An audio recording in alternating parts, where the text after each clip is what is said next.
Guys, before you go into the live vlog, we'd just like to take this time to promote a book called Tales from the Pitch, or a series of books. And I was contacted by Daisy from Ransom Publishers, and they said that they're an independent publisher who specialises in literacy and books for people who don't like or struggle with reading, and they mainly sell to schools, bookshops and prisons. And they published a series of easy-to-read, fictionalised biographies of exciting footballers, and they've called it Tales from the Pitch. Now, because it's mcfcfantv, she sent me 2 copies, and this is one of the editions, which is about Raheem Sterling. So these books, I think, are really important. I obviously believe, I love reading myself, and I think literacy is really important.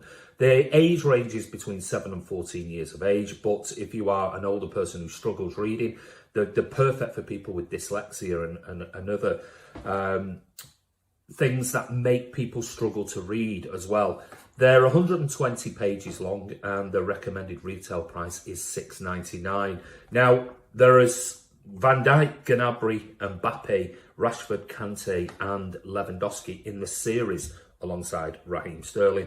So there are other different books, whether you don't have to be a supporter of Manchester City to read them. You can read the exciting biographies, fictionalised ones about other players as well. But Daisy kindly sent me 2 copies. What we're going to do is I'm going to read one of them, and then we're going to give both of them away, and to somebody who deserves it. So please, please, please, all the details will be below, and you can get in touch with Ransom Publishers and order your copy online. So we wanted to do something that would assist them in pushing and promoting this book. Anyway, hope you enjoy it, and we'll let you know more about when these brilliant ideas for books and for reading become available as a prize. But anyway, it's Andy from mcfcfantv. Take care, and we're over to the vlog. Hi guys, it's Andy from mcfcfantv, and as promised, I've got a wonderful person on tonight, and that is Sharon Latham. How are you, I'm good, thank you. How are you? I'm very good. It's been a couple of years since we sat down for a couple of days in Manchester. That seems like last week. Never mind a couple of years. I think it was about 18 months. It must have been 2 years ago this summer, I think. Wow.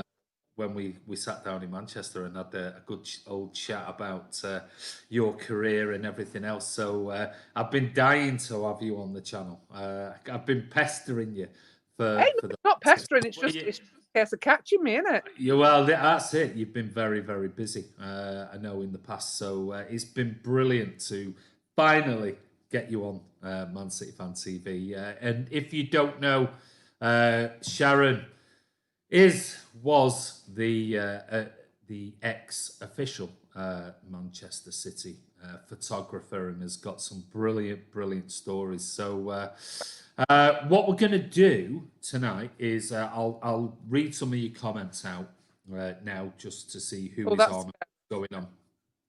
No, you'll be fine. But I do have some questions. I did say on yesterday's live stream, said if you've got any questions for Sharon, please send me some messages on Twitter and things. And I have got a few people who've sent certain questions, if you don't mind answering. No problem. I've got some questions of my own, and I have got some images as well. Shame I didn't ask you earlier, and you could have sent me some of your official. Come on, preparation is important. I know it's those 6 or 7 P's, isn't it? Prevents piss poor performance. Like that, yeah.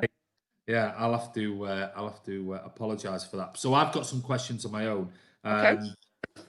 But first up tonight is a question from somebody called Mark, and he says, Sharon Latham, how did you get the job at Manchester City as a photographer?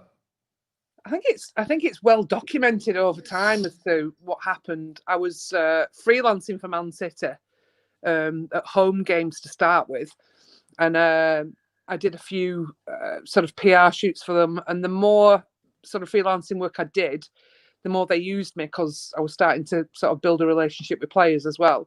And then it was I think it was February 2000 and January 2010. After I'd freelanced for a couple of years, they were saying, "Oh, we're going to actually employ a full-time photographer. Do you think you'd apply?" What? Let me think. What were you doing at the time? I was freelancing. So you were literally just doing all sorts of jobs and I was doing music photography, sports photography, commissions, you name it. I was doing it, and I was loving it. Don't get me wrong, I love photography, full stop. But I was loving the sports stuff at City, and any work I got at City was just like the best jobs that I was getting. Yeah. So when they said, "Yeah, I think we're going to advertise because we've not got a club photographer, we've never thought we needed one," and this was in 2010 when things were just to go woohoo. So I said, "Well, yeah, I'll apply." So I applied along with, I think there were 55 other photographers. Wow. I got down to the final 5. And I think it was 4 interviews and 2 presentations. And it got down to final 2. And then I got the job. So it was advertised properly. It wasn't just offered to me. I had to apply and do a whole, even though I'd been freelancing for quite a while, I had to apply. And I went up against all the others and got it. And the rest is history. And the rest, hey, and plenty of history in that time. Trust me. Right, let me see who's on. Sean Fogarty, have you seen the links to Nagelsmann? Yeah. We're not going down the football route tonight. Zagon says, hello. How is everybody? Hi, says Dupe. Tajuddin. Levi Greenwood says, hi. So does Aidan Quinn. Blakely lad says, enjoyed your interview on Radio Manchester, Sharon. Sounded like a pure, proud Mancunian. Not sure she's a Mancunian though. Partially, yeah. Are you really? Yeah. Okay. From what side? I class it as Greater Manchester. I was born in Bolton, but I've never ever lived anywhere further. Never lived anywhere further than Bolton or Manchester. We'll give you that as a Greater Mancunian then. Maybe. Yeah. Cal Blundell says hi. He's an Evertonian. He's a regular on the nice lad. Well, it's the right colour. He's a nice lad. Come on, City, says Adam Quinn. Hi, says Sean Fogarty. This name here. One, chop your dick off. That's a classic Avatar handle. It's brilliant, isn't it? Absolutely. He's always on here. Inspirational, that one, mate. How good is that? Is he a regular? He is a regular. Iona Beats is a regular. Good evening, Blues. Martin, one of our presenters. Hi, everyone, and welcome to Sharon. Hello. Mingy Wong's a regular. Hi there, and welcome, Sharon. We were with Mingy Wong at Wembley. Martin says, remember, guys, any questions for Sharon, get your super chats in for her. Much appreciated. Pardo Oaks, another nice name there. Hi, all. He's a regular as well. They're all regulars. They're on every night. Hi, guys. How's everyone doing, says Noah.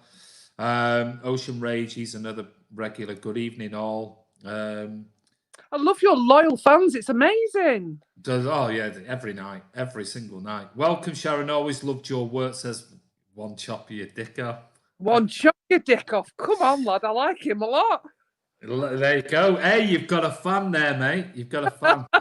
Lassiel Blur says, hi, Andy and Sharon. How are you, mate? Hope you're well. Sorry, there was a big jump there because there's a load of loads of comments coming in. Hold on 1 minute. I don't want to miss people because you can't handle it. No. Jack Lee, good evening, Blues. Really love your artwork, says Mingy Wong. Sharon, the legend, good old days, says Ocean Rage. Hi, Sharon, says Adam Quinn. Martin says, breaking news, Andy's smiling. It's because I'm normally just telling everybody off for being... Are you a miserable sod, Andy? No, really? yeah. Because I don't stand negativity against this club. And it's just pep out. Get pep out. This is rubbish. You've got to let it ride over your back, mate. You've got to let it ride over your back. I know. Sharon is a City legend. There you go. And you've got a legend name, mate. Yeah, I know. She loves you, mate. Hey, I told you, one chop your dick off. There you go. Can't wait for the story, says Iona Beats. Good to meet you, Sharon, says Noah. Cal says, hope you both of you and your families are well. Thank you, mate. Sam Football says, what does Sharon do as a job? Wow, Sam, mate, you need to listen closely, darling. Yeah. Seriously. I don't know Sam Football. This is somebody new, so there you go. So we might get a few trolls on as well. We always get the odd ones. Well, done it. God. Cal's an Evertonian, so he might just pop in with his Evertonian stuff. Ronnie Beaver's a regular. Hi, Sharon. Love your interactions with the players.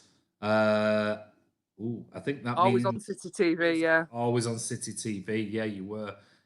Sir Alan, he's one of our guys who comes on and does shows with us. He's in Melbourne, Australia.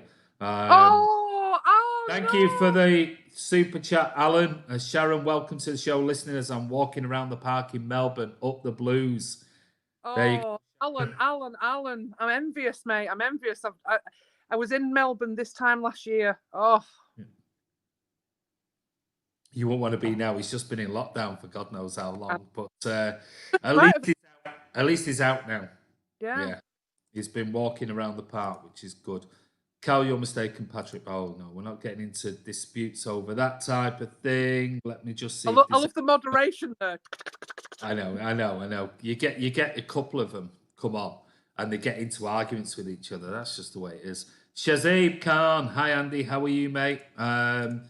Chris Baker is one of our presenters as well. I'm good, thanks. But, I mean, I think somebody had asked Chris if he's okay. Chris... We'll know you inside out, not literally, but your photography days, I should say. What if I told you this is my real name?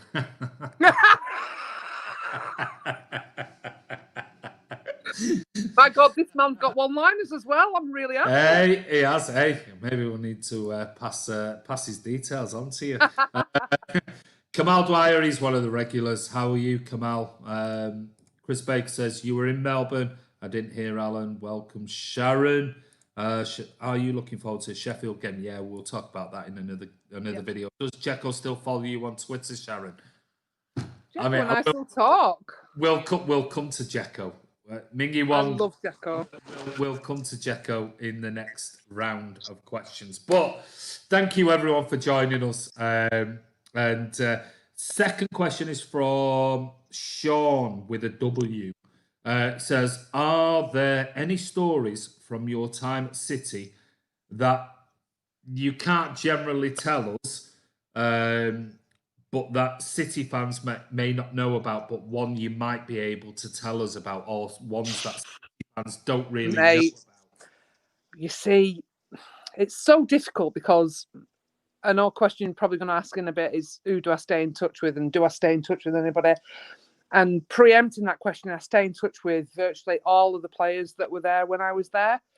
So some of the stories I remember one, if you've got another one that you think you could share with us, but I remember one that when we sat down together and in Manchester, and it was about Mario Balotelli's brother and the kit release. Oh my God! And I don't think, unless people have watched that video, I don't think. Because this is a big thing, because obviously, you know, on social media and Twitter and YouTube channels like ours and everyone else's, everyone's, what's the next kit? Oh, there's this one, and people go, that's Gavin. Drawings. This was. Tell us a little bit about that story. Yeah, so people used to. I mean. The internet now has made it easier for us to find out sneaky snippets of kits and all the rest of it. And people post pictures from, this is the new one and this is what's definitely coming out. And it was the same back then, but it was harder. And this was an Umbro kit. And it was the, amazingly enough, it was the 2011-2012 kit, I think, was it? Wow, or it might have been I think it was 2012-13 kit. 13.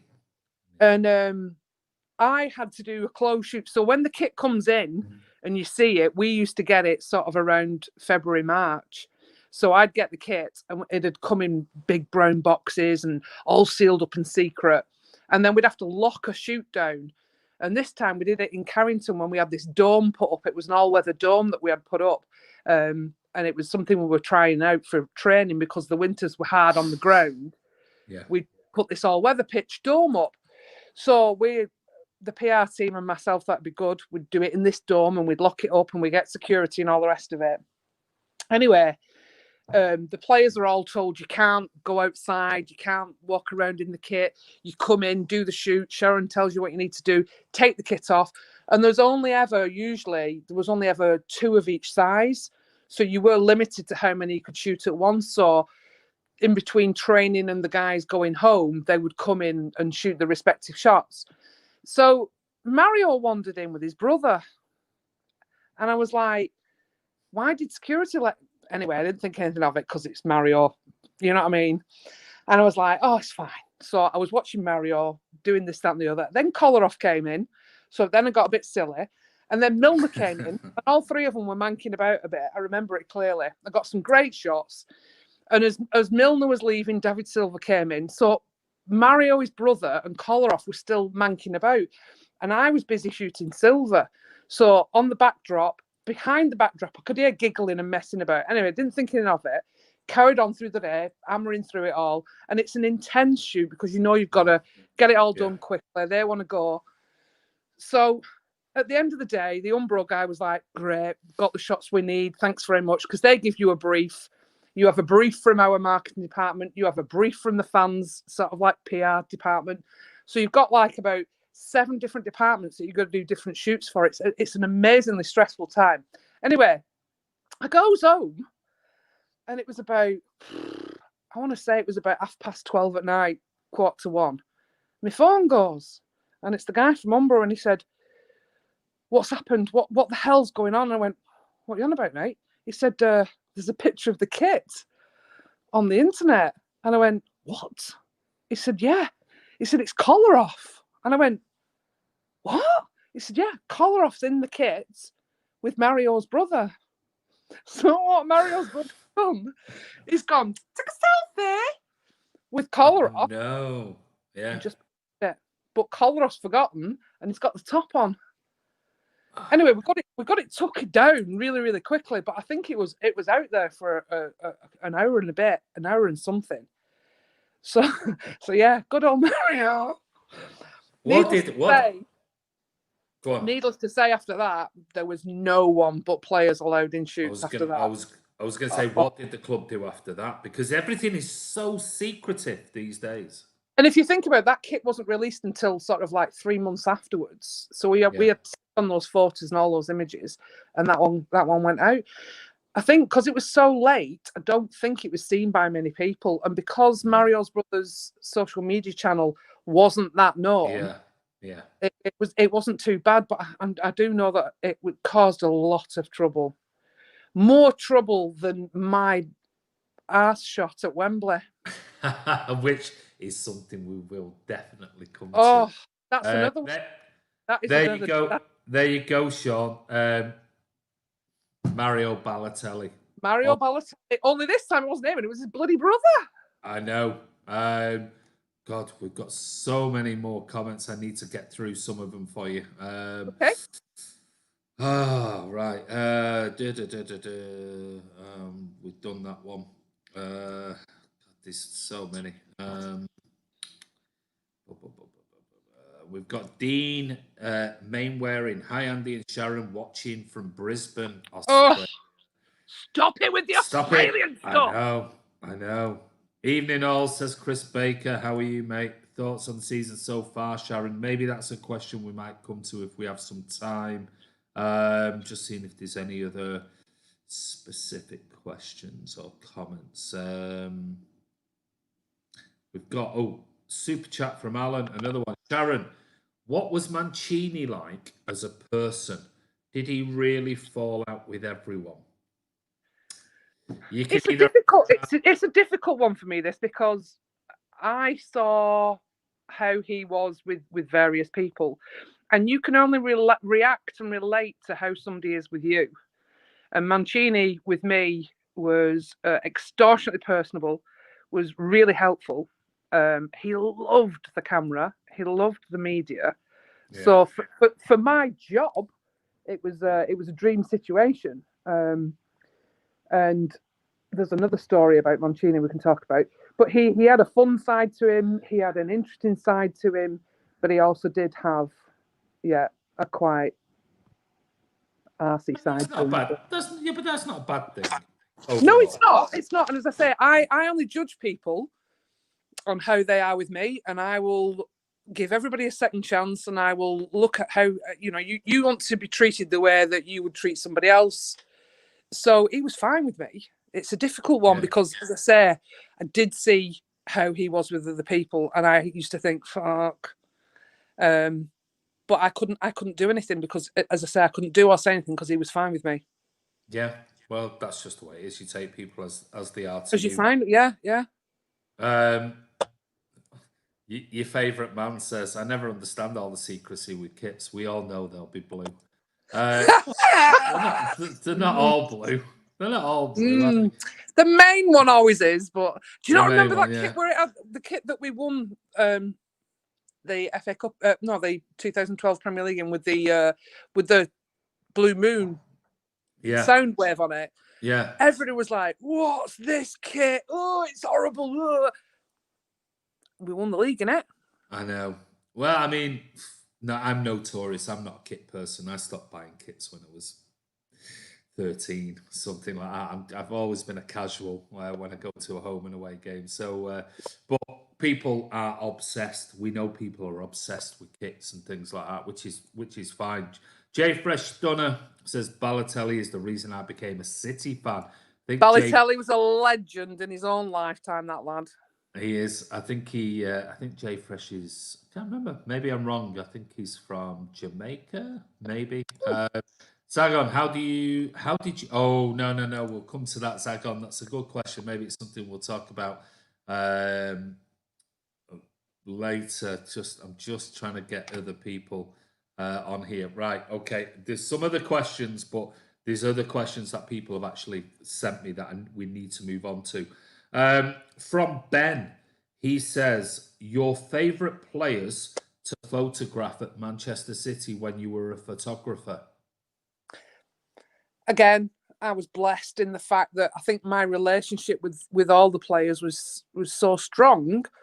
For some of them, I was a mother figure. Some of them, I was a banter merchant. Some of them, I was just fun to be around. Some of them, I was, their mates.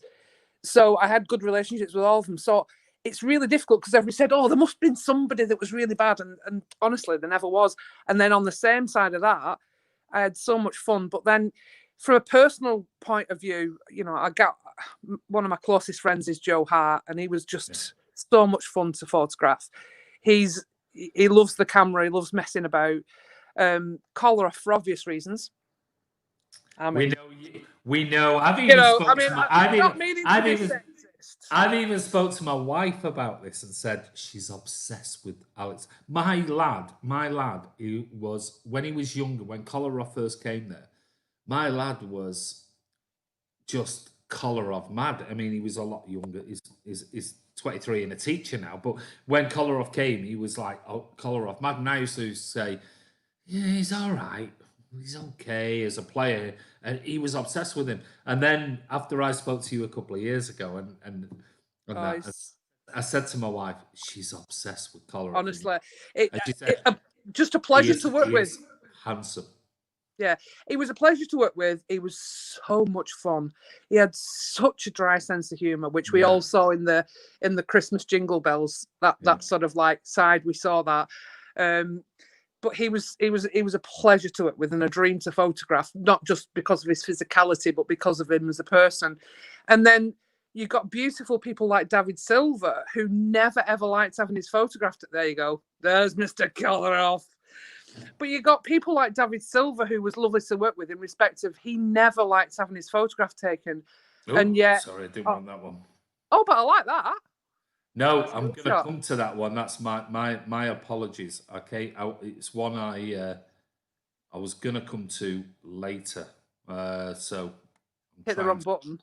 I did hit the wrong button there. So David Silva was never somebody that liked having his photograph taken, but when he did, the shots were always outstanding.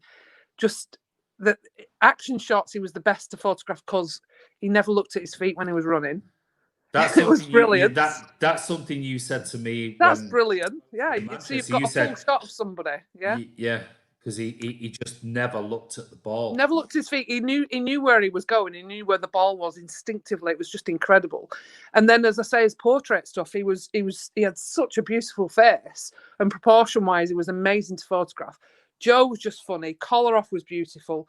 Nigel de Jong's action shots were always spectacular, and I always wanted it to rain because you got even more spectacular shots of Nigel in the rain. Micah, I've got so many flying shots of Micah in midair, this big, huge, bulky human flying through the air. He used to dive at everything. So I think favourites that's got to be top of the list was always Kolarov, David Silva, Joe. But they all come a close. I think Samir Nasri had the best smile. Yeah. He had this incredible smile. When he laughed, it lit up a room, and the pictures were always spectacular. So, yeah, difficult answers, but yeah, Kolarov's always at the top. Kolarov, I know you do. But I remember when we sat down and spoke last time, you were saying about Samir Nasri, because he's always been a bit of an enigma at City. He's had people who like him, people who don't. You've had the media who always had an impression of what he was like. And I remember you saying to me, he was a lovely, shy guy. He was a lovely, lovely guy, just really shy. But we didn't get that in the media. We got the media of this flashy, cocky, but isn't that how all the media want to do? Of course they do. They pull on the side that they think is going to sell the most bloody papers and all the rest of it. But Samir was genuinely a very articulate, very sensitive, very kind, and with kids. Some of the stuff he used to do with the kids stuff for City and the community and what have you was spectacular. Yeah. And he'd walk into a room with I remember him doing a kids press conference, and he spoke to virtually every kid in the room. He had loads of time for every kid that he ever dealt with during doing stuff like that. So he was a very, very nice person. Very nice. I've got some pictures I'm just going to put up. I'm just one second. I just need to. My apologies. Where's he going? Oh, that's it. He's left me live on my own. I just need to. I thought I'd plugged it in earlier. I could see my battery was going on my laptop, and I thought I plugged it in. I've got some photographs, and I'm going to do a very quick, 10 seconds. What about these photographs and what your memories? Okay. So before I go to the other questions. Oh God. Wow. Last game at Swansea. That was my farewell, and it was also Pellegrini's farewell. And yeah, that was Joe actually was really quite moved. So he came over. I was over at the far end, and he came all the way across from the other side to give me a hug. Good old Joe. I love that photograph. I think it's really, certainly for you, again, it's a really, because I know you're very close to Joe. A really emotional photograph. This one I like. Oh, one of the most fantastic humans on the planet, Carlos Tevez. What a man. That was in New York, and that was on the High Lines in New York. I don't know if you've ever been. Have you been to New York? Yeah. So the High Lines are the old subways that were on, well, not subways, but train lines, and they're all turned into parks, and we were doing this amazing video shoots. So each player was at different points, and the ball, I think you'll remember it, the ball was fired over into different parts of New York to different players. Yeah, that's right, yeah. Yeah, and the video went all over, and I think it ended up then with Yaya in the stadium.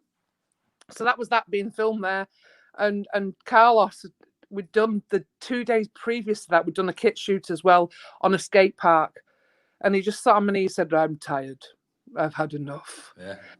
It was my friend who took that shot with my camera. She just grabbed the camera. She was a New York girl. She just took the photograph. So happy memories. That was a very good pre-season trip. You liked Carlos Tevez, didn't you? Carlos was a great guy again. Another reported in whatever way, incorrectly, correctly. We'll never know the ins and outs of all of that situation, will we? And we don't want to speculate or say anything. But he was again just one of the kindest, nicest men I've ever met. And he always had his house, his home was always filled with family back from Argentina. Family, friends would stay with him. He had such a warm heart. He was so lovely. Whenever you went to his home, there was always a plethora of Argentinians there. It was never quiet, never quiet. And it was the same at the training ground. He'd turn up with, his family would turn up with the kids ready to pick him up from training. And there'd be like 3 carloads of people coming. So much fun. Such a nice bloke. Onto somebody probably a little bit quieter, but my legend. Oh, David. What a legend in his own lifetime, Mr. Silver. How much do we miss him already? Heartbroken, aren't we? Again, don't get me going. I know it's not just his genius on the pitch, it was just how he was as a human being as well. One of the nicest. Well, I mean, for people like me, I mean, I've never met him. It'd been my dream to meet him, but you're somebody who, for me, this is my legend at City in my life since I've been watching football. I mean, just a phenomenal human being, phenomenal footballer. Yeah.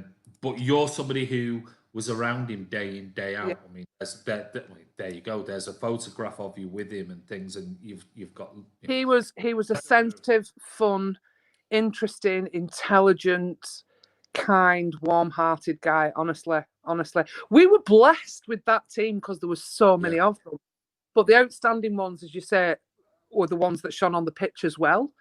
Yeah. So you got that amazing football ability and this fantastic human, and David was right up there. Yeah, completely. And his place will never be taken. Full stop. He was just outstanding. Magical feet, magical player, magical human. That's it.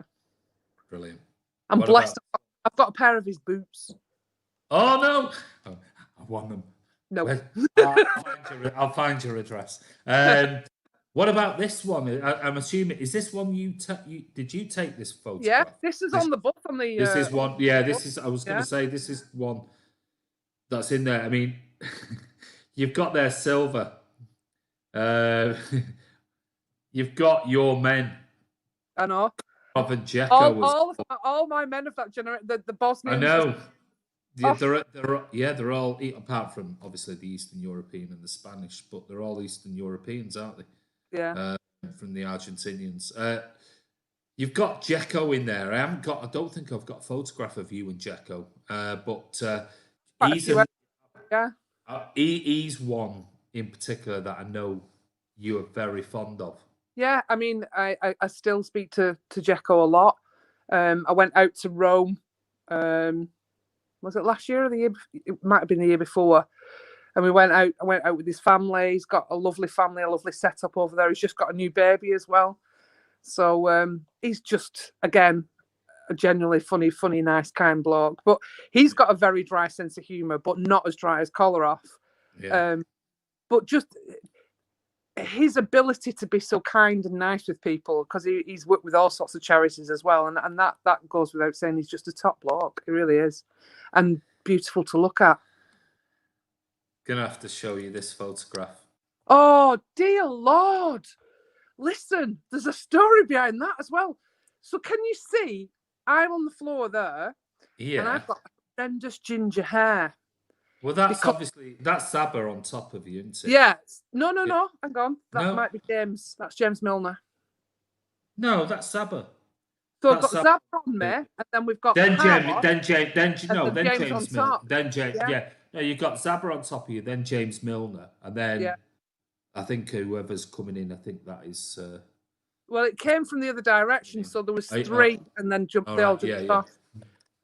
But I had what was going on there? Horrendous ginger hair. And I'll never forget being on the open top bus journey, driving through Manchester. And I got a text on my phone, and it was my mate. And she texted me and went, "Why have you got a red bobble hat on?" That's nice. I dyed my hair the night before the game, wanting to go sort of like a pastel colour so that the players would spot me. Because that was one of the reasons I used to wear the stupid hats and dye my hair. So that when you're in the pits, the players would see you. So they'd see me in the tunnel, and I'd converse with them in the tunnel before the game, and they'd go like, "What's that ridiculous hat you're wearing?" Or "Why is your hair that colour?" But what that meant was they knew that wherever I was in the pits, they would be seeing me and they might run towards me to celebrate and get the shot. Yeah. There's always a madness behind my stupid hair colours, trust me. Clever. So, so that's why I had red hair. And I got slated for, why have you got red hair? In the end, I put black streaks in it so it looked like the kids.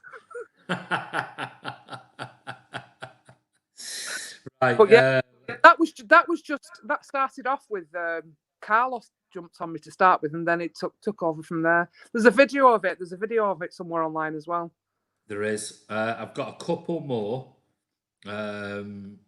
This is obviously one of the most famous, iconic moments, I think, in your City's career that fans saw. Oh my God, yeah. Mario stealing the whole lens hood. And I have no idea where he put it because it doesn't look like he's got it in his hands when he's walking off. If you watch the video, it's bizarre. Yeah. The other part of that video that I like is the fact that you hear Howard Webb, the referee, chuckling as he's going past, going, ho, ho, ho, ho, ho. And that's on the video as well. I still can't get my head around the fact that 4 million people plus have watched that clip. Yeah. I mean, it's one of the most iconic clips, I think, on City TV ever. And there was a meme of me at the end because I stood up and I made this noise going, oh, and someone did a meme of it going, oh, oh. Because it was the cover one that he took. Yeah, so the lens the end. Stops, it stops the lighting. Is it? So he twisted it. I don't know what he was trying to do, but he twisted it, it came off, and then he just walked off with it. But if you watch the video, both his hands are at his sides, so where's it gone? Stuffed it down his Probably, shot. yeah. Did you ever get it back? Yeah. Did you wash it? Yeah. Did you smell it? No! I had to ask that. No, we were getting ready to go on the pitch, so I was just like grateful for getting it. Okay, yeah. Shoved it on the camera and just run out. And it was Carlos that brought it out to me. This is good. He's an absolute loony. Brilliant. Your ice bucket challenge. Yeah, well, we all had to do it, didn't we? Well, look who you got to do it. Why wouldn't I? I all of them. I filmed all of them, and all the films were used for social media. I photographed everyone doing it as well, and it was Kolarov that said, "You need to do it," and I was like, "No. Oh no, you do it tomorrow." So I was like, "Oh God." So if you watch mine, it's on a YouTube clip, and if you watch him, he pours it on, and I go, oh, freezing cold, and I literally, as I'm just about to get up, he'd save some in the bottom and then top that on top of it as well. It was so cold. I've got one more just picture from the football inside, which is the one we used on the thumbnail, and another legend at Manchester City. And I really like this photograph, and I like some of the photographs in the background, and that's obviously a wonderful man, which is Pablo Zabaleta. He came to do an interview, so that was my second or first. I think that was the first exhibition we did. Yeah. There was two. One called Snapshot 1, and the other one was called Snapshot 2. And we previewed one in a gallery, which is that one, and one at the stadium. And Pablo said, "Oh no, I want to come," and he was one of the guys that came to it and did all the press for it with me as well. So again, a consummate gentleman, so much fun. And he used to take the mick out of my accent so much. He was one person out of all of the foreigners that used to take a mick out of my accent. Yeah. Like, what's wrong with my accent? Is it Didsbury lad? Honestly, he used to do a brilliant impersonation of it. Yeah. Well, he's retired, obviously. Can you see him back at Man City in a coaching role? Yeah, I really can. He's one, definitely. I hope so. Yeah, I really, really can. He's one that I can see because his family liked Manchester. I can see him coming back. Yeah, I really could. Brilliant. Right. Well, I've neglected the people on here for long enough. I need to go Don't back. neglect the people. I've neglected them. I know it's my fault. I just need to... So I take over people because Andy's neglecting you. Can take over if you want. More than welcome. Right. Let me just see. Let's just see if there's any other stuff. There's been quite a few bit of chats between each other. Well, that's what it's all about. Here you go. Charles Bokie says, "Oh my God, where has she been? She took some amazing photos of the players. I remember Kevin showing her his cat." Is that a euphemism? I'd like to show you my cat. Kevin, again. Do you know what we forget about Kevin De Bruyne, though? We forget how young he is. Oh, yeah, I know. He's an absolute he child. was. Yeah, but when he came to us, he was an absolute a child. baby. Yeah. And I remember doing his initial shoot with City TV and all the rest of it, and just thinking what presence the guy had for someone who was so young. Yeah, I was like blown away, and I forgot that he was this, literally teenager. Yeah, but he was so articulate, so lovely, and obviously playing skills. Woof. But he's another one with a really wicked sense of humour. He's somebody that would steal stuff and hide it.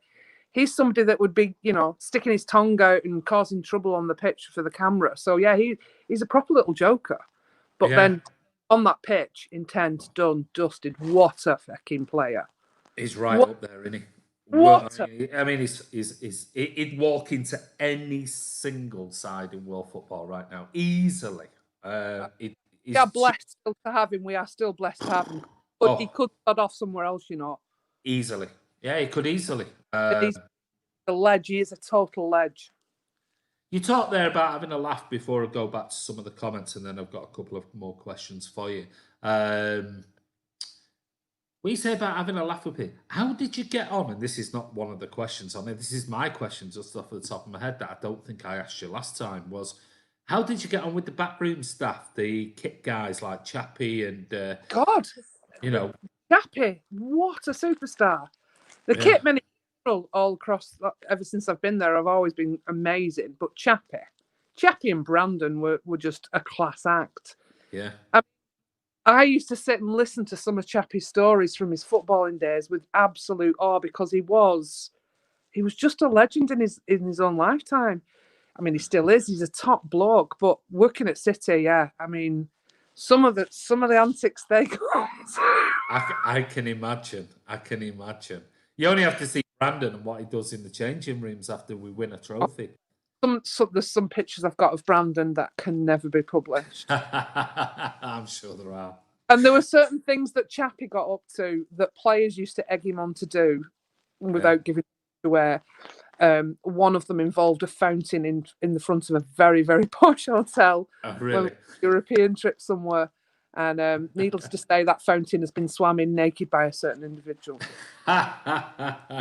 Well, we all know who that individual is. And maybe he'll tell us that in his book whenever he gets around he's got to write a book. Chappie's got to write a book. Yeah, he's got to. Right, let me just see. Simon Benson, I'm going to put this up, but I mean, you don't have to answer it because he's just persistent, and I'll either remove him or. Why did Pellegrini go, Sharon, and why did Pep come? Do you know? And have you got any inside information of Pep signing any new contracts? I wish I did, mate. I tell you what, I wish I did. I have no idea.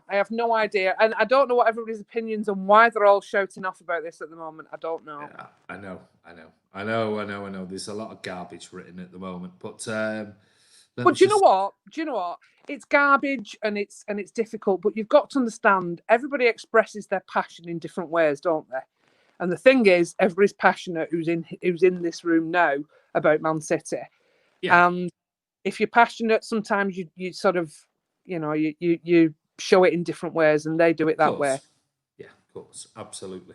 Martin, this is a controversial one. That shall I put it on here? Because you might not like Martin for this question. Oh God, he's one of our presenters.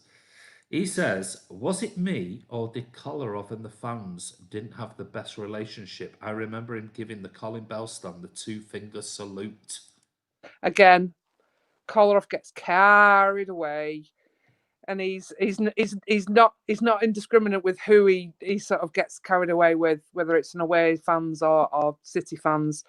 he just lives in the moment, I'm afraid. So I apologise on his behalf for that I behaviour. think we all do that, though, don't we? Sometimes we Yeah, do. but I mean, again, we like to jump on the negative, don't we? Yeah, of course. And when somebody does that to their own fans, it's like, oh, how wrong is that? But at the end of the day, again, he was very, very in the moment. And if someone hurt him or if something was going on, it was like, ah. Yeah. So, yeah, sorry. I'll apologise for him. Ella B, thank you for the super chat there. Let me just see. And Sean Fogarty, thank you very much. I think people commented about me about to cry because you were talking about David Silva. Oh, David Silva! Everyone knows I get choked whenever I talk about David You're Silva. allowed one man crush in your life. He is mine 10 times over. 10 lifetimes over. Ooh, there you go. This is a good one. City Blue Peter. Ooh, you're new. Was there a ground other than the Etihad that you enjoyed visiting? Yes. And it's there's two obvious ones for obvious reasons. Barcelona. Never ever known anything like that in my life. That was just an amazing experience. Every time I went there, that was just unbelievable. Especially as a photographer, I bet you're like that. Yeah, honestly. Craning your neck. And the thing was, they used to put the City fans right up in the gods as well. And when you wanted to photograph the fans, they were like right up there. That was annoying, but the stadium itself was epic. And then my other favourite, for because I just we got used to it, was Wembley. Yeah. A difficult ground to photograph at as a photographer, because, and there's an insight, the actual distance from that line, the touch line, was one of the furthest away. Yeah. So let's say, for example, you're sort of 5 foot away from that line where the goal is, and in your pits at the Etihad, it was like 3-4 times that distance at Wembley. So your lenses always had to be longer, and it was so difficult to shoot game action as well, because there was every photographer cat dog and its mother at every of those games at Wembley. So you were scrambling for position. Even as club photographer, you were still scrambling for positions with Getty and all the other prime photographers. So, but I still love that stadium for varying reasons, and one of them being that semi-final. Can you, since we're talking about cup competitions and photography at stadiums, can you maybe recap and tell us that little story about your backside? Oh, Jesus. I've got... Do you want me to show you it on my wall here? Yeah, if you've got it. Yeah, so... Really? Sure. Yeah, I've got it on the wall. Oh, is it? Is an exclusive, everyone on mcfcfantv? Yeah, on Sharon Latham's wall, we're going to see Sharon Latham's wall, brilliant story. Yeah, so I got carried away, shall we say. But anyway, we won that 2011 FA Cup. It was the most amazing experience of my life. I'd run on the pitch. I was doing the shots of all the players celebrating. I wanted to join in and celebrate, but knew that I had to photograph this moment for the fans, for everybody that was not there, and everybody that was there. So I was on the pitch, and then they went up to do the trophy lift, and the Wembley Stadium organising guy said, right, you need to stand here because you're the club photographer. You need to stand here. You can watch them going up to get the trophy, and then they'll come down the steps, and then they'll walk onto the pitch, and there's this board set up for them to do the champagne and lift it on the pitch, sort of thing. So I was like, right, all right. So in my head I was like, up the steps, yeah.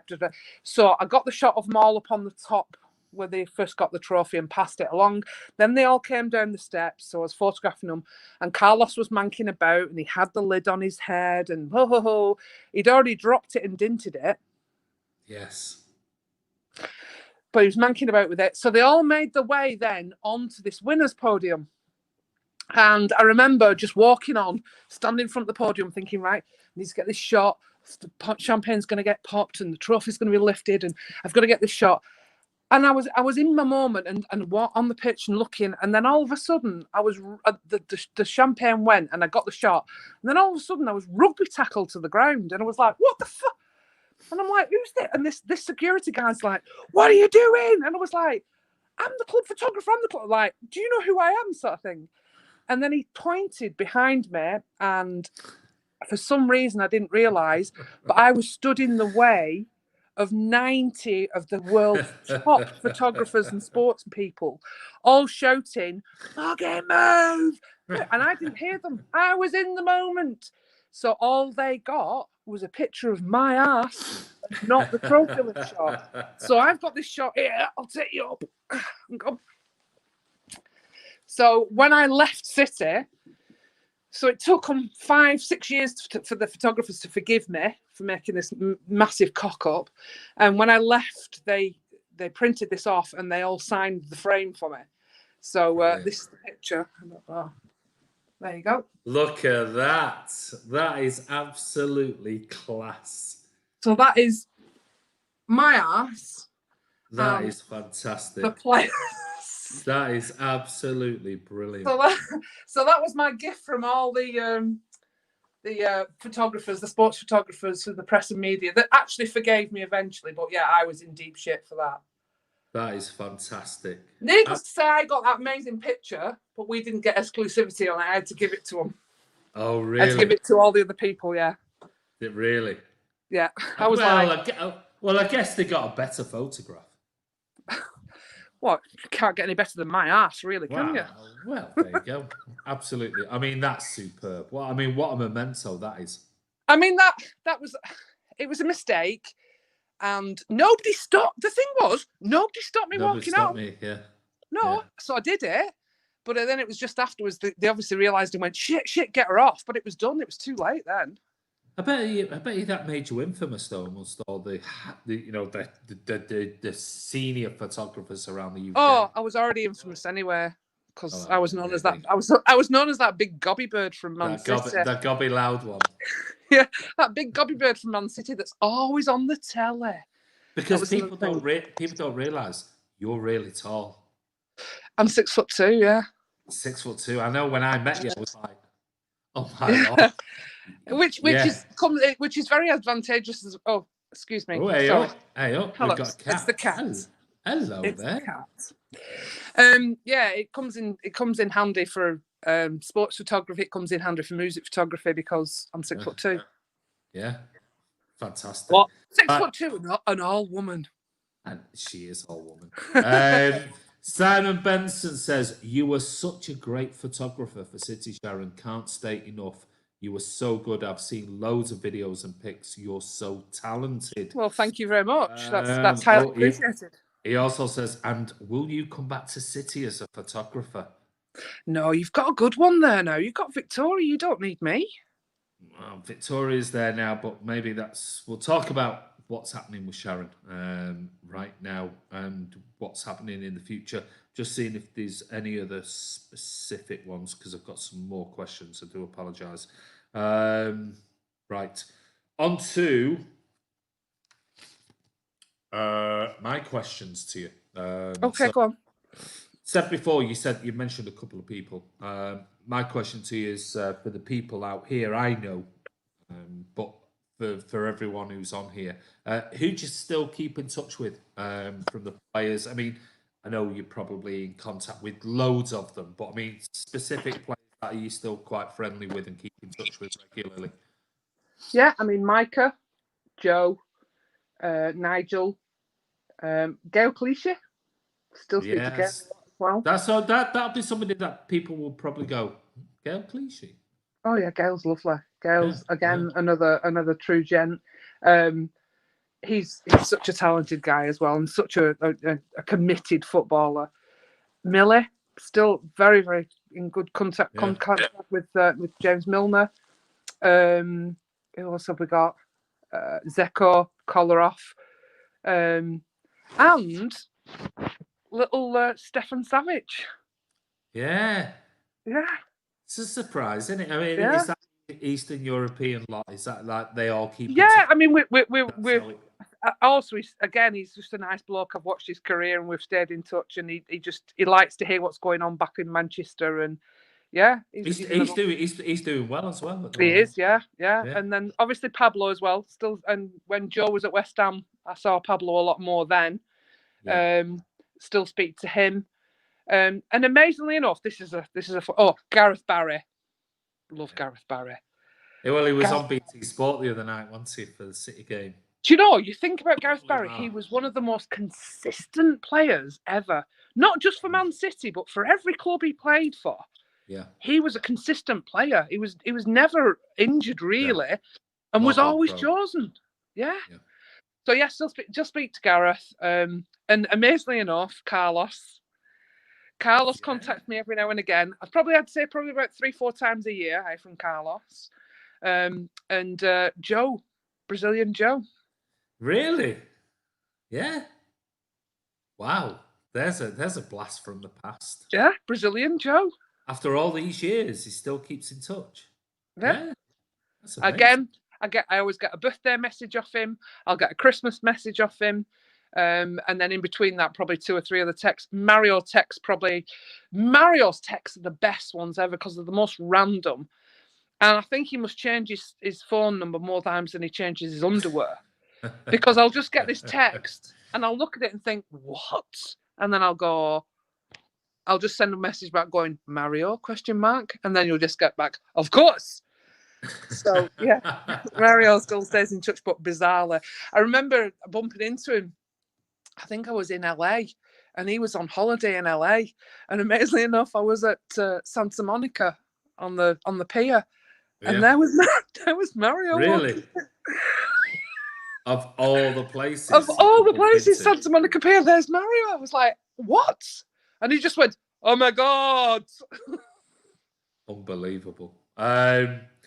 Next question.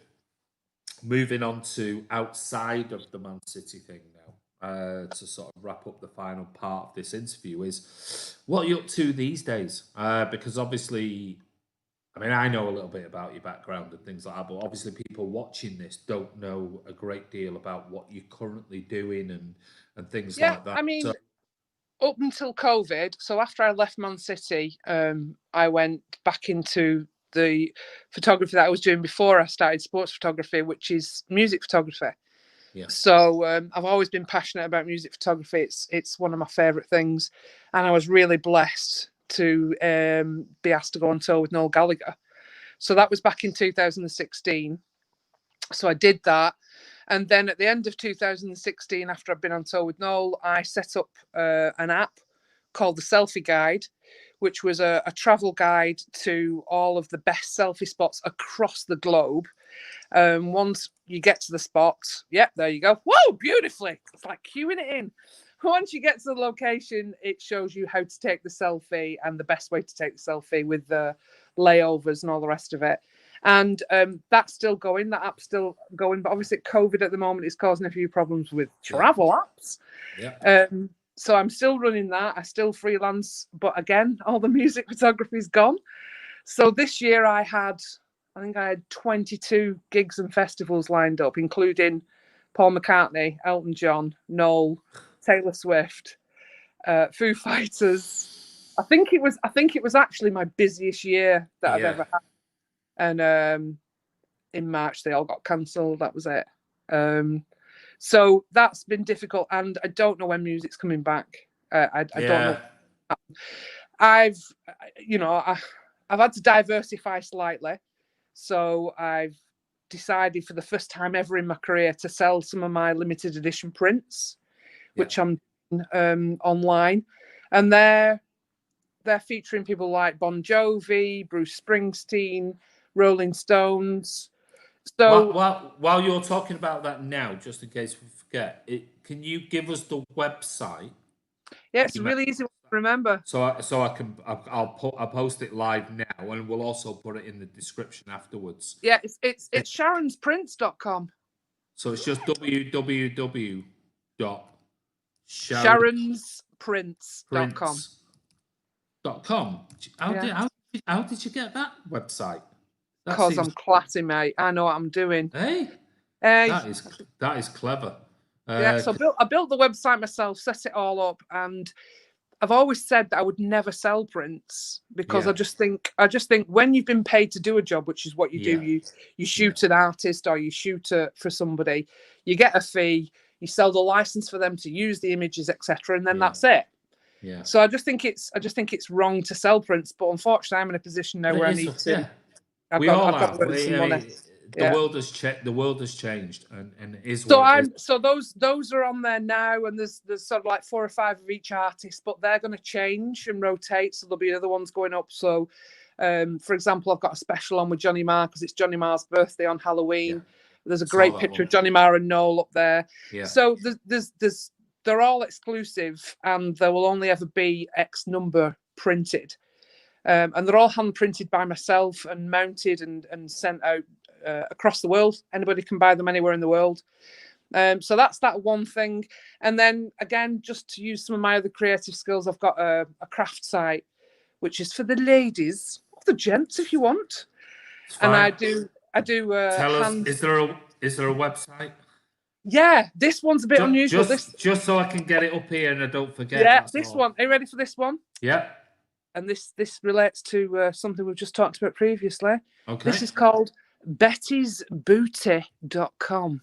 Ooh, is that Betsy BETTYS? And then booty, BOOTBOOTEE. TEE.com.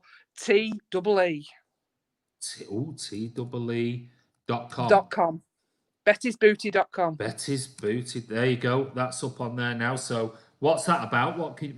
So I do hand-drawn, hand-designed, eco-friendly crafts. So there's at the moment there's eco-friendly tote bags on there. I also hand knit good old-fashioned old school dishcloths. Really? Right. Because of the ecosystem, if you throw away the ones that you buy from shops and what have you, they don't degrade. They're not biodegradable. A lot of them aren't. So a hand knitted dishcloth lasts forever. You can bleach it, you can throw it in the wash, you can use it over and over again. And then if you do throw it, it is cotton, 100% cotton, so it'll just degrade. Oh, I might have to buy a couple of these for my wife. They're very, very well, for me as well. I don't want to be sexist. Great handy little Christmas presents. I remember I told Joe the other day, I was talking to Joe and I said, he said, how's the site going? I said, yeah. He said, what's these dishcloth things you've done on there?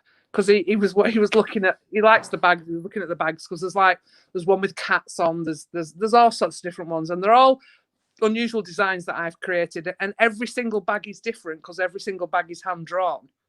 So they're not printed on, they're hand drawn. Oh, so when you get one, your bag will never be the same as anybody else's. But anyway, so I said to Joe, I said, knitted dishcloth, old school. He went, yeah, that's just because you're very old, Sharon. You're very old. He likes to take the piss out of my age. So we've obviously got your prints, which are amazing. Before I move on, you've obviously got your organic dishcloths and bags, everything else that goes on there. I've got some photographs and these are ones again. I've just grabbed these off Google. We didn't have time to get some of your stuff, but that takes you back a bit, doesn't it? Yeah, I think it was 2009. That nice hair. Yeah, that was my Cleopatra phase. I'm actually going for that again. See, yeah, I like it. Yeah.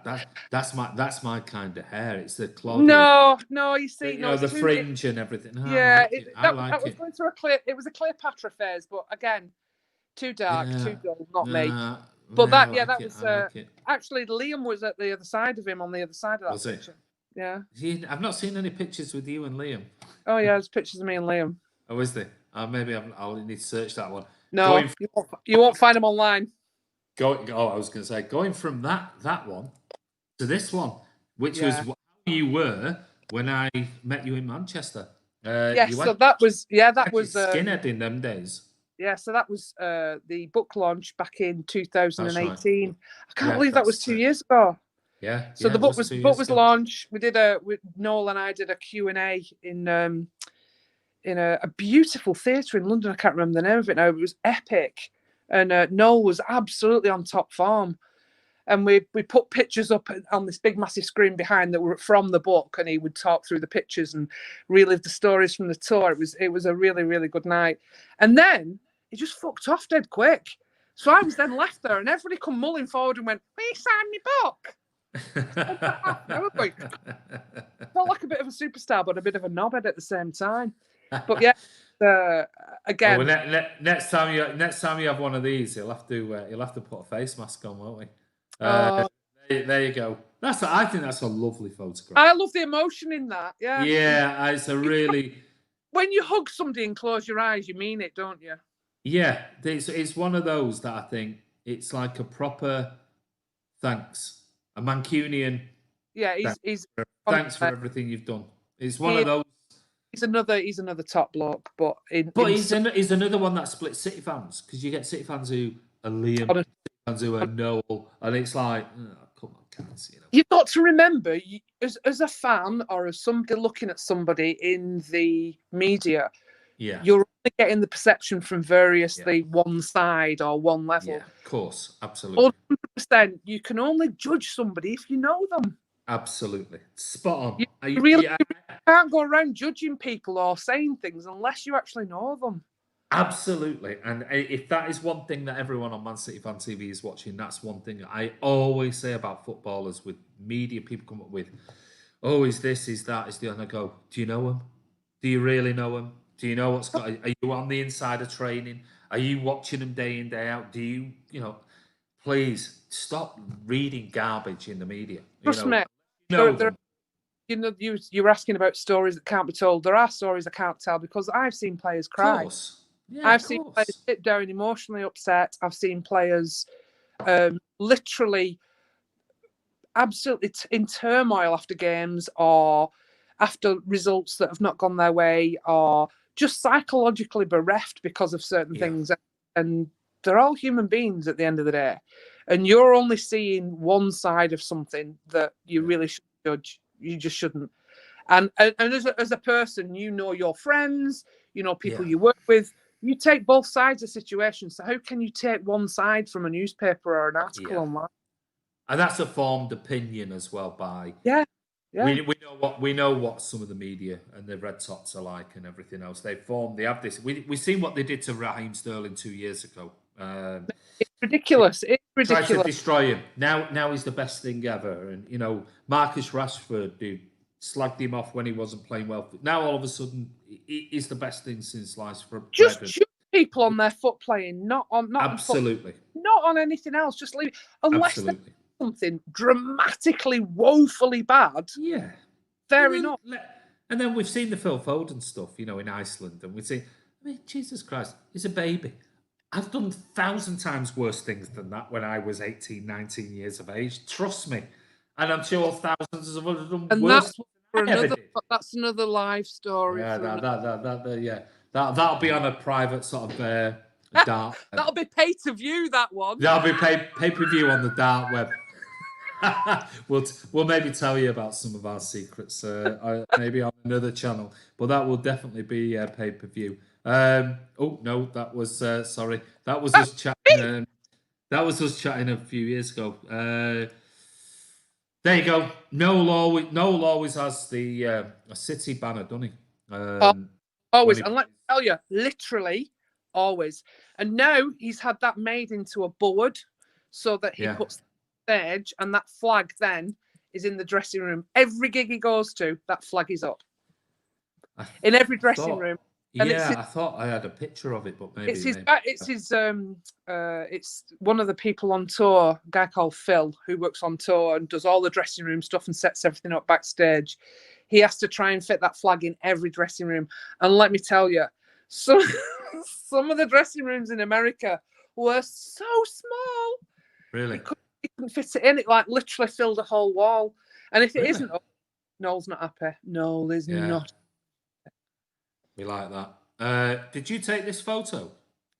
Yes, I did. You did? Yep. I only wanted to ask, obviously, that's Noel. Who are these? Are these just like American? I'm just thinking while we were on tour in America, the guy in the cowboy hat, the Far Side. Yeah, he's a very, very, very, very famous with the big camera. He's a very film producer, and he was shooting a video for Noel, and so he came to various gigs, and we went out into the the desert as well in LA to actually shoot some stuff out there as well. And the lady with the hat on, with the iPhone, was one of the actresses in the video. That's a lady. Oh, really? She's a vast sexy lady too. All right. Okay. Yeah. So that video was made while we were on tour. So there was all sorts of shoots. So they were filming little bits and pieces. So I was filming them. Right. And I like this one. I think this is. That's seriously. You've picked a picture there. So that shot. Shall I pull it back up? I thought you were going to say, "What are you doing, putting that one up there?" No. I love this one. I love this photo. Right. The story behind that is that's in Austin, in Texas, and we played in this really, really, really small, tiny theatre. It was sold out, but behind the stage, there was one dressing room and one spare room. And normally, wherever he goes, he wants a warm-up space. And there was nowhere to warm up. So he was warming up in a toilet. Really? Honestly, he's so professional. And he warms his voice up, clearly, because it's his tool, it's his instrument. Yeah. And he wants to do that with the guitar and warm. He does at least half an hour before every gig. And that's the only place he could do it, in the toilet. Do you follow him very quietly? Does he know that you follow him? Does he give you permission to follow him, or is there any? No, he gives me fish. He gives me free. You want. No, he gives me free reign, but he has approval on everything. Okay, so you're obviously very quiet because he's warming him up, and you're sneaking your camera around in that toilet area and got a shot there, and then afterwards you have to go. What about all of the? And he'll go. No, not one of the things we like to do. Yeah, one of the things we like to do is if he can spot me. It's like Scooby-Doo. And he'll go, yeah, so you do that one. Or he'll turn around, like I'll hide behind the drum riser live on stage. He'll be playing like to massive thousands and thousands of people. And in between a song, I'll literally scootle behind the drum. It's the drum kit. I'll sit behind Chris, who's playing drums, and Noel will then walk over and just turn around and do a shot, and I'll be there, and he'll be like, huh. I've got loads of pictures of him going, like, what are you doing Surprised. there? Yeah. So, they're yours, I'm guessing. Not published. This one, and I pulled this up. I haven't seen this one. I've seen many of your other ones, obviously, but I put it up before by mistake, and I pulled it up. This one, is that yours? No, it's not mine. I was going to say it was associated to yours, and I'm thinking, no, it's not mine. That seems a bit odd. No, that's not mine. It seems. I didn't know whether you were going. I love the fact that the arty stuff now. Yeah, that when I'm able to do when we do Throwback Thursdays and Turn Back Time and all the rest of it. Yeah. I have got such an archive of images that are totally unseen that I can pull out anything. Like the one I pulled out today was it was actually one from my exhibition that sold out, so you couldn't buy it now. So when I did the exhibitions, there were like 10 prints done of each one, and that was one, and that was called the Ballroom, because the players were in a Europa game. I want to say it was Kiev, but I might be wrong. And we were staying in this hotel and there was nowhere to warm up. So Mancini organised for them to warm up in the ballroom downstairs. Really? And that was all them. That picture I put up today is all of them sat outside waiting to go into the ballroom and warm up. Well, I've shown a lot of the viewers photographs, certainly the Man City ones that were from your time at City. I've shown a few from obviously your current role now, following sort of Noel Gallagher and High Flying Birds and everything all over the world, and plus everyone else that you're doing. And I know I've seen on Twitter some of your brilliant photographs of Bruce Springsteen and others. I mean, amazing. Honestly, I can't tell you enough how fantastic they are. The one with Johnny Marr, who's playing the guitar with Noel. That's a nice one. Yeah, it's a really, really nice print. But lately, you've gone back to a little bit of sports photography for your best buddy, and he's pulled out some pretty good physique in some of these photographs. Oh yeah, mate, let me tell you. Well, they were all over. Obviously, they were all over the mainstream media. Yes. saying Yeah. Joe Hart getting fit and, you know, coming Yeah. back. There were some fantastic photographs of him in the Yeah. gym, which I'm assuming you were the one who took these Yeah. photographs. Yeah. So I did a whole Yeah. set for him, and he put them on his social media. And then they were all over the papers. So Yeah, they they were robbed them everywhere. off there, and they wanted them in the papers and all the rest of it. And then 2 weeks later, he got the Tottenham job. So I'd like to say that it was clearly down to my photographs. Really? Yeah. Listen, Yeah. you know, he looks as fit as a fiddle. Yeah. He's a consummate professional, Joe. Yeah. Absolutely consummate professional. I know he's one of your. I mean, I know anyway, but he's one of your best mates, best buddies, Yeah. business partner, and everything else with you. Um, there's still a thing with Man City fans. I think the majority of City fans absolutely adore him. They Yeah. really and have him in that legendary status as a goalkeeper at Man City. And there are a few on the side who less so, and that you get that at every club.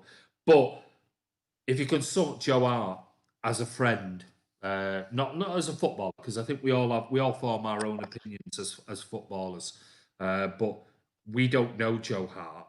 And like we've discussed before, you have this perception in the media which drives me mental when football fans go, "Oh yeah, he's this, he's that." Do you know him? Have you got any No, you idea? don't. Yeah. But I know that you know Joe very, very Yeah. well. Can you sum up Joe in a minute? What he's like? He's one of the most funniest. He's got the best sense of humour I've ever met in a person. He's the kindest bloke. When you're his friend, you're his friend. He's very, very trusting, and if you're in that trusted circle, then it's unbelievable. As a dad, he's like just a brilliant dad as well, which for me I always find, I think that's the sign of a good man. And he's an amazing dad. He's got 2 gorgeous kids and an amazing husband. Anything else? He's got an amazing husband. No, Oh. he is an amazing husband. Sorry there. No, The way he's that transition there, and he's amazing husband. And his amazing husband. No, and I think the main thing that drew us together was our sense of humour, and then our friendship went on from there. And I do Christmas, birthdays, everything with him. He's like another member of our family, and he knows my family. They know his family, so it's great. I mean, I can remember you when I met you in Manchester a few years ago, and I think you had a pair of his he gave some of his very, very expensive trainers. Yeah, I'm the same shoe size as him, so I get. Yeah, no, that was the thing. I was like, how well, I'm amazingly. They must have cost about $1,000. Yeah, I'm a size 10. Yeah, I know. And for a woman, that's just woeful. I know. If you want to get women's shoes as a size 10, you have to get transgender ones. But I know that last time you were just so, you spoke so highly of him. Yeah, he's as I say, I hate the fact of it's so difficult when you're that close with somebody and you have to read the shit that gets written about them. And when you listen to fans kicking off on forums about him and he's an arrogant this and he's that. No, you don't know him. And I have to stop myself. I don't get involved in Twitter spats. I don't give anything back.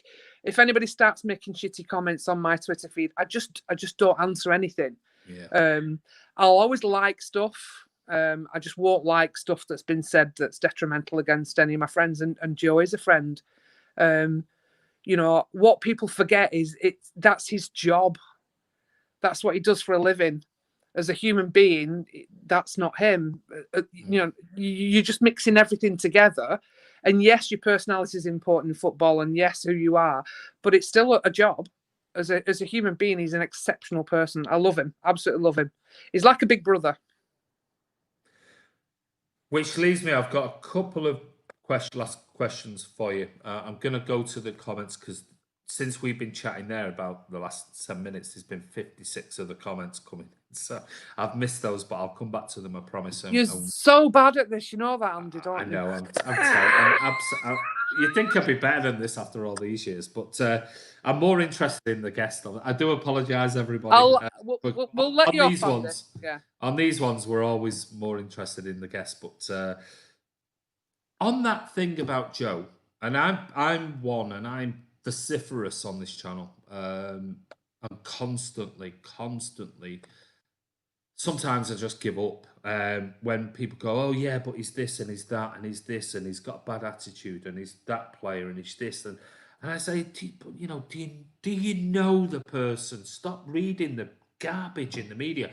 From the inside, your time at City, give me a guesstimate of the percentage. 100%.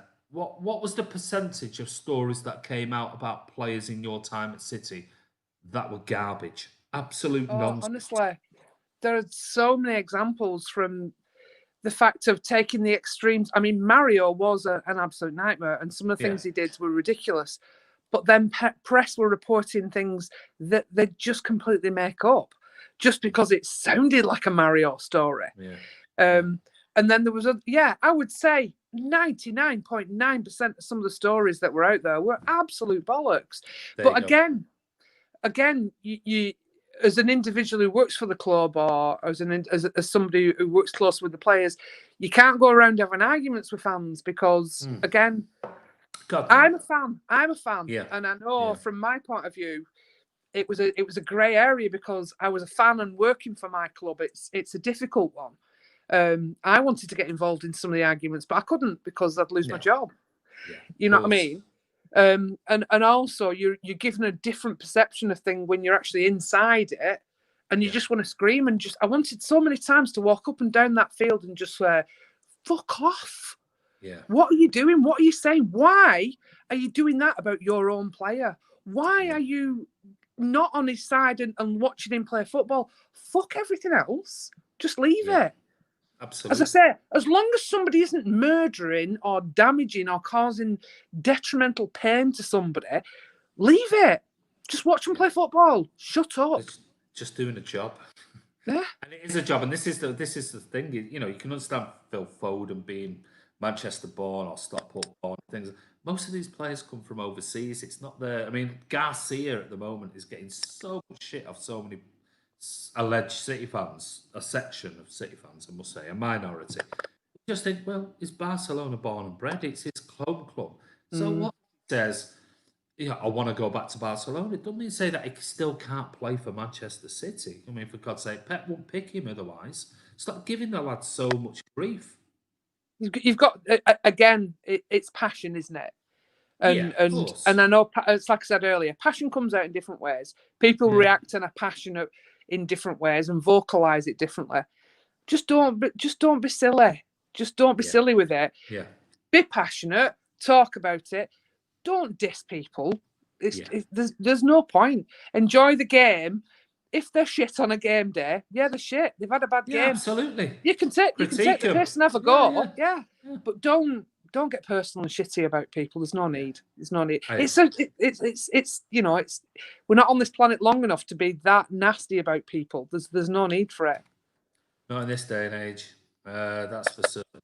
Right, I'm gonna just go and just see is there any other. God, I mean, there was. I'd have to scroll up forever to find all these comments, but I'm just trying to go back a little bit, just see is there anything else, any major questions I can ask you from someone else. Kurt says, Kurt's one of the regulars on here. Sharon works with the iconic Mancini team. Love the lads. Still keep in contact with. Love the lads. The lads still keeping in contact. Yeah. Yeah. Let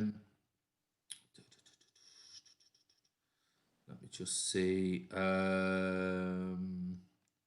Ikram says, I'm studying photography and media currently. What is the camera you use or recommend? And what tips would you give to people who want to be a photographer? My biggest tip I give to anybody that wants to be a photographer is just take pictures every single day with whatever you've got. With whatever you've got. It doesn't matter if it's an iPhone, Doesn't matter if it's a Samsung. Make sure you're just taking pictures every day with whatever camera you're using at the time. I use Canon.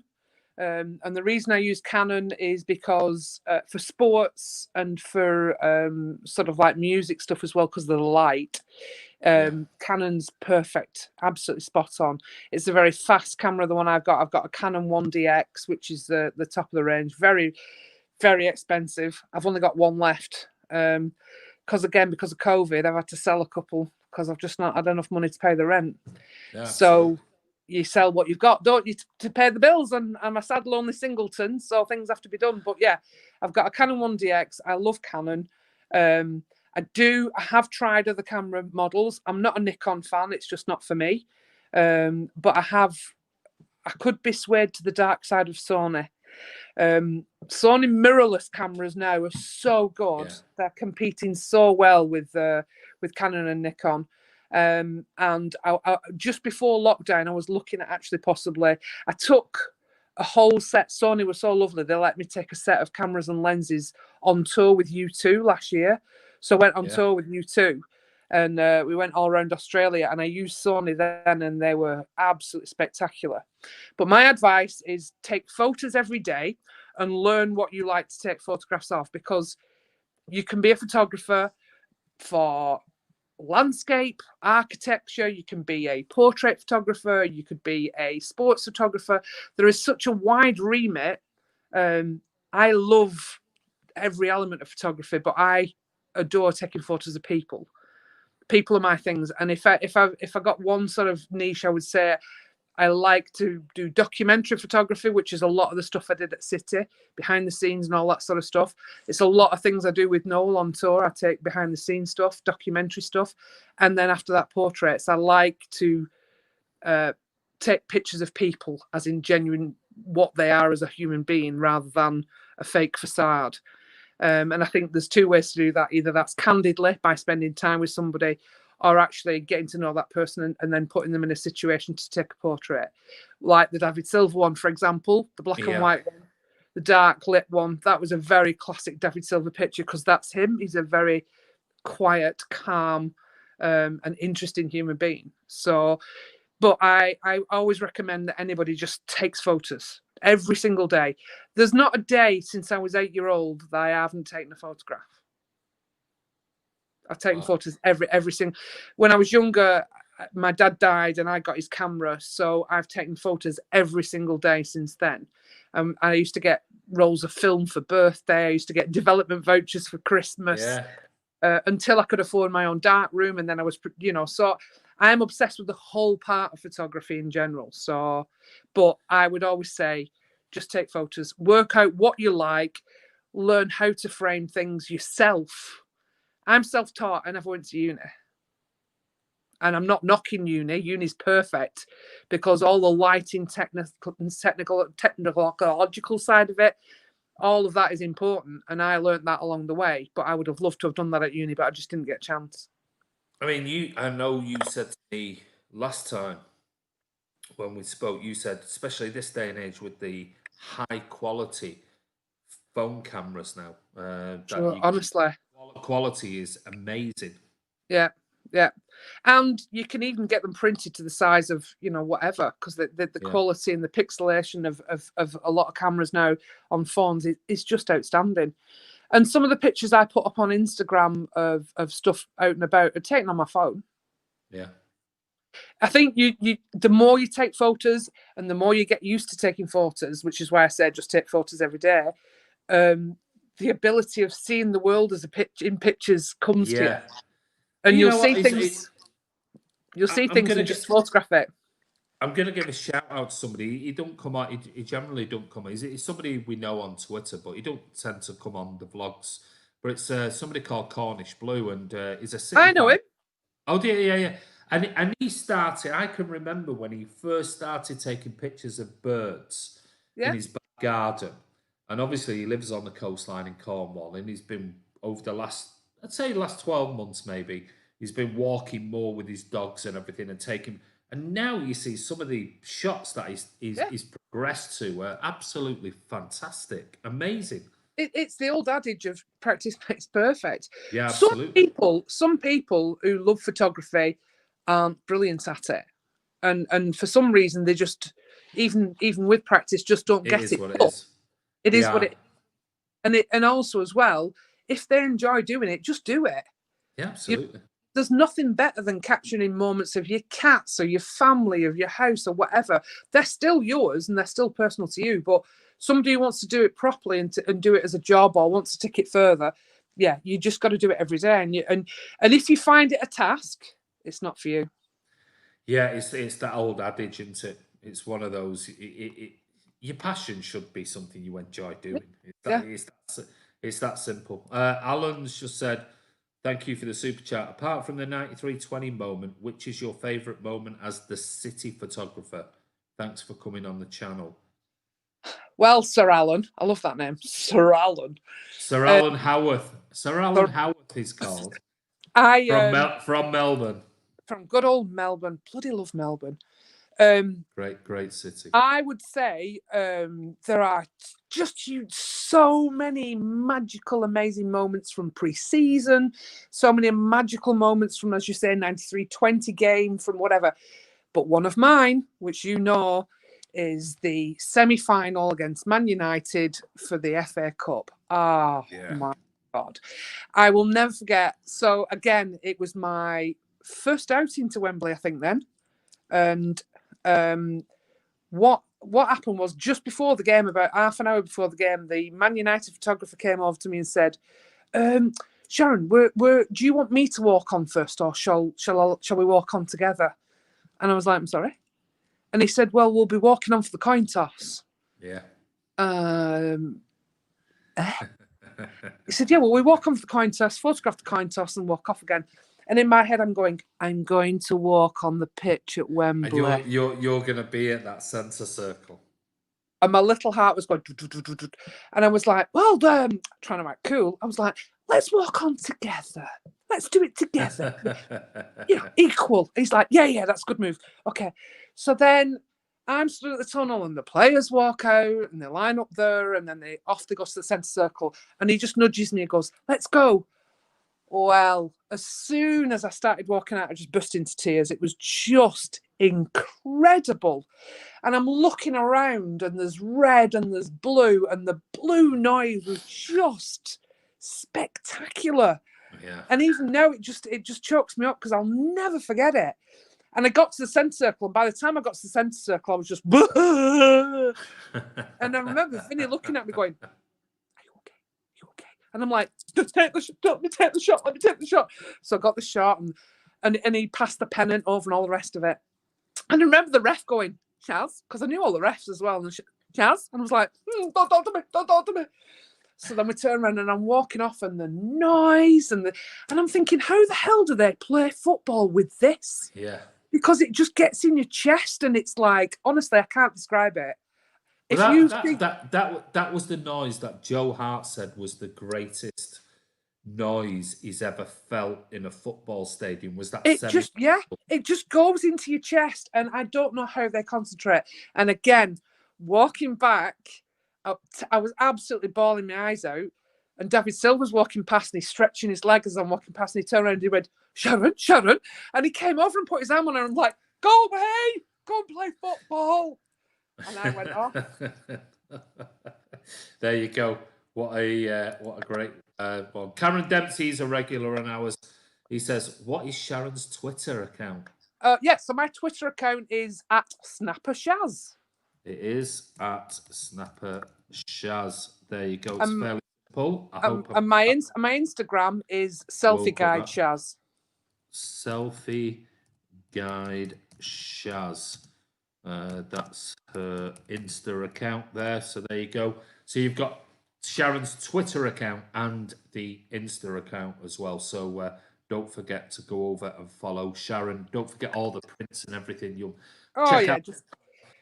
all be on there. You'll see it once you follow me. I am constantly telling you about it.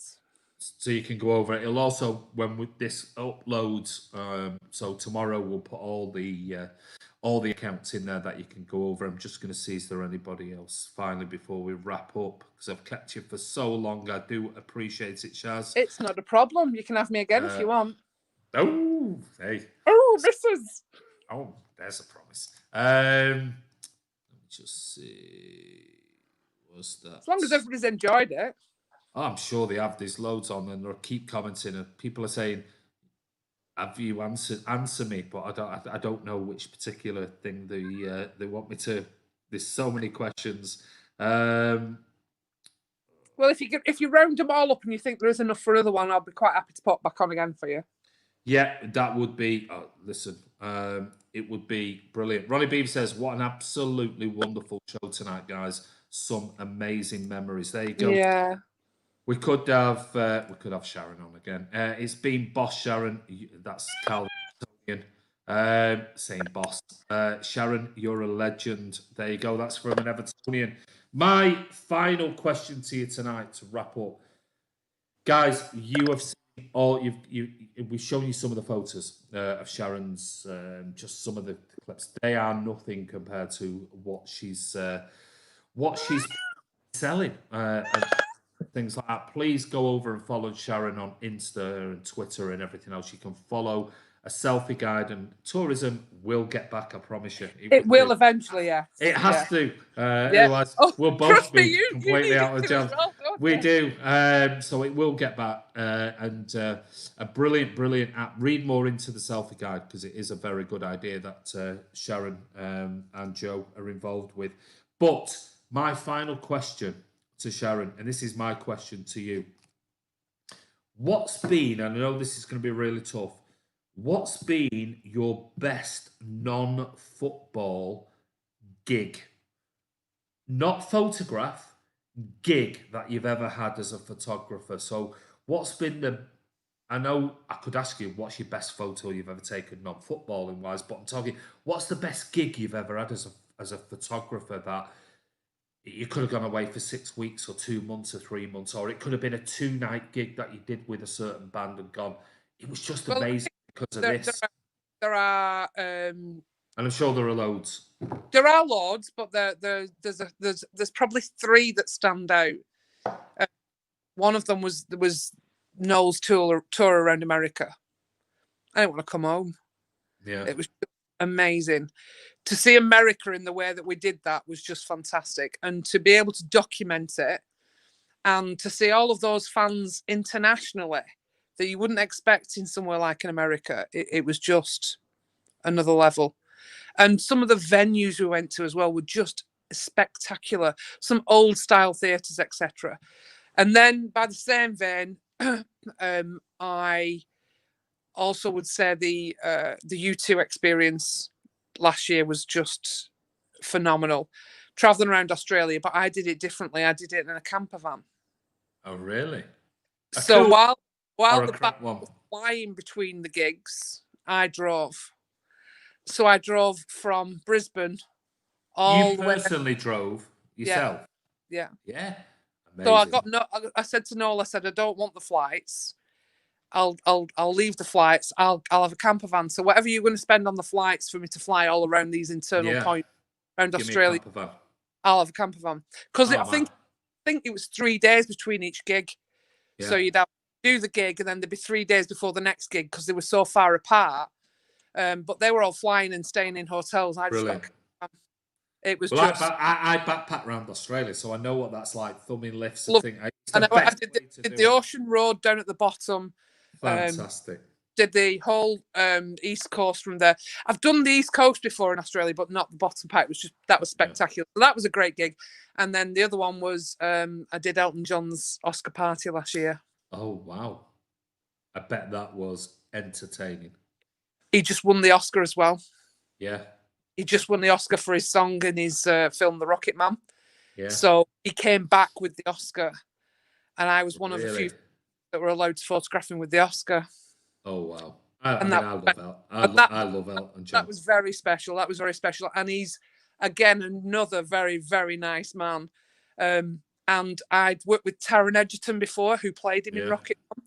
Yeah. So when he was with the award and what have you, I just mentioned about Taron. And he said, "Oh, send a picture to Taryn, send a picture." So I did, and Taryn put it on his Instagram and shared it. So yeah, Elton's a top bloke. And then after that, I managed to get onto some of his gigs, but they all got cancelled.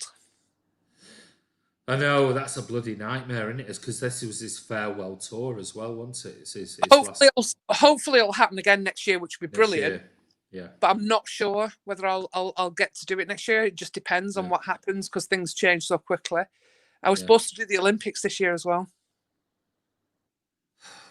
Bloody COVID, eh? I know. COVID. But hey ho, these things, it'll be fine. Hey, listen, everyone's going to be cracking onto your website and buying prints. Trust me.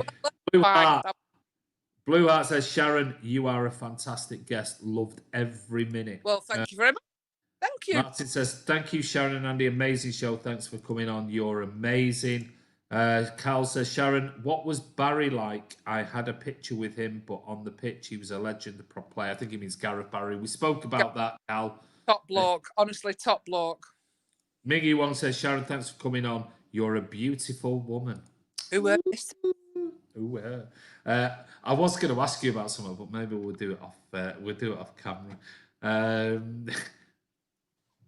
Dating stuff and things like that. Oh dear Lord! Don't even start me on that one. I know. I just love taking pictures when I went to Russia. There you go. So maybe even... What a beautiful country! Let me tell you, to take pictures in as well. Oh God. COVID is almost as bad as Liverpool fans here. Yeah, we won't go there.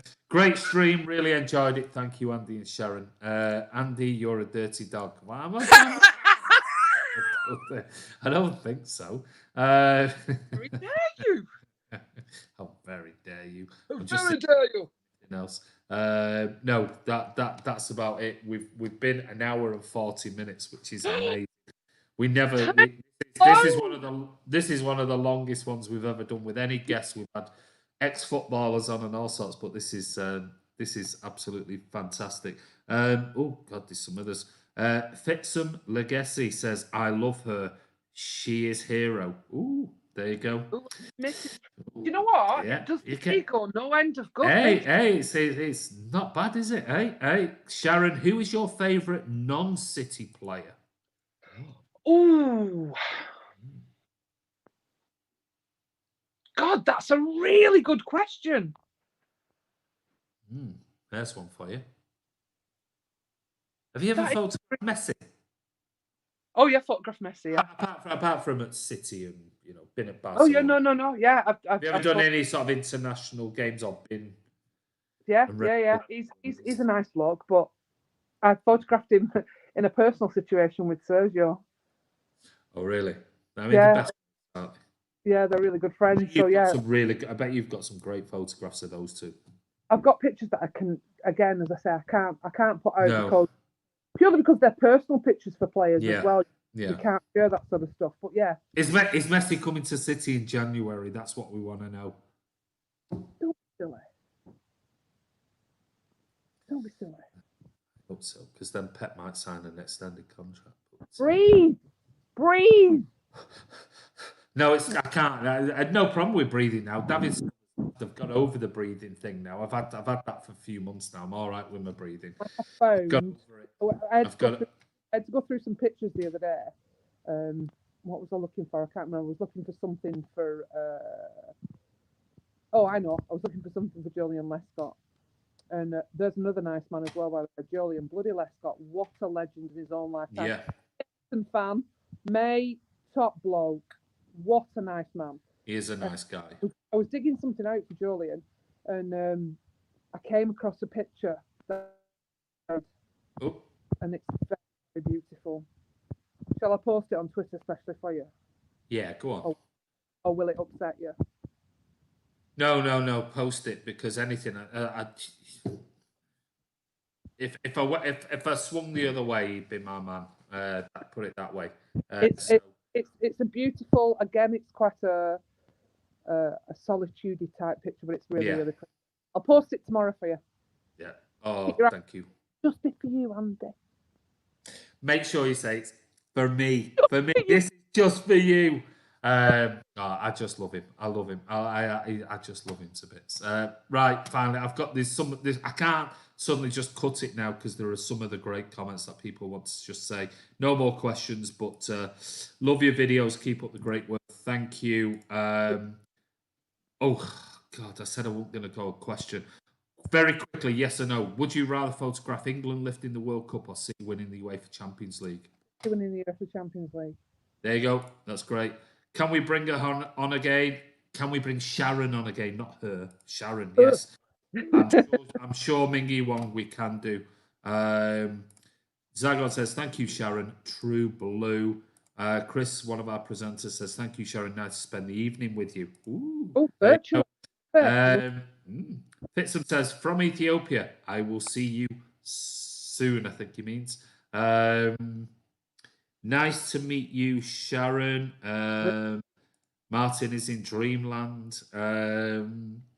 Oops, that's the wrong one. Blue Art says, thanks again to Man City Fan TV. The show just keeps getting better. Thanks, lads. You're welcome. Thank you very much. You're doing well, Andy. Get a little round of applause. Well, we're all right. We're doing. You can't do two hands because I'm holding the phone with my other hand. So that's not a round of applause for you. It's absolutely fine. Martin says, thanks again, Sharon. Total legend, and please come back. There you go. Guys, I want to say an absolutely massive thank you. I consider her a bit of a friend. Maybe not a Joe Hart and Sharon type of thing, but we talk quite often throughout the year. And 2 years ago, I met her, and I just thought she was the most wonderful person to sit down for 2 days with him. Just really easygoing, wonderful person. And I just wish her all the absolute best with everything that she does. Because ditto, my friend, ditto. She deserves it. She's an absolute pleasure to talk to. And I'm sure everybody, well, reading by the comments on here, everybody has really enjoyed. I mean, this is an hour and 46 into it. Normally it's about an hour that we do with ex-players and things, but I think it's been so many comments, so many questions. Everybody's really enjoyed it. I want to say massive thank you, Shaz. No problem. And what we'll do is we will put all of the details. Don't forget, go over follow Shaz on Insta, Twitter, or websites if you follow the stream. When this uploads to the channel, we'll put everything else back in the description below. And maybe we'll push some of those prints on the channel like we're doing with the books at the moment. And you can go over and buy some because if I get opportunity to and I get approval to, I will sell some Man City stuff. But unfortunately, because I worked for Man City, the copyright of all the images falls with Man City. So I am trying to speak to them to see if they will let me sell some, because I've got copies of everything I ever took, and give them a cut and do it that way, or give a cut to a City charity and do it that way, because I think there are lots of pictures from the past that people would love to have, and you know, it's one less job for City to do if I do it for them. Well, as you know, if you want any help whatsoever from us, we'll push it, we'll promote it like we do with, you know, we don't ask for anything. We'll do it and push it free of charge. And because you do a brilliant job, you're a wonderful person, and I just want to say a massive thank you for coming on. No problem. Thanks for having me. Take care, guys. This is Andy from Man City Fan TV. That's the legend photographer. That is Sharon Latham. I want to say a massive thank you to everybody who has commented. That has been significant tonight. There's been so many questions and comments. Sorry if I didn't read every single one of them out because there were just so many. But it is what it is. There's not a lot we can do in that time frame. But Sharon kindly gave up her time to come on Man City Fan TV. Don't forget to subscribe. Hit that bell icon. Don't forget, make sure your settings are set to public, not private. That way you'll be notified every day when we're streaming live on the channel and posting videos. But there you go. Beautiful. Nice big backside. Not yours, the cat's backside. We've seen your backside already tonight. What a way to end. Listen, follow this lady. She's a wonderful, beautiful person. This is Andy from Man City Fan TV. Take care. Have a great weekend coming up very soon. We'll see you soon.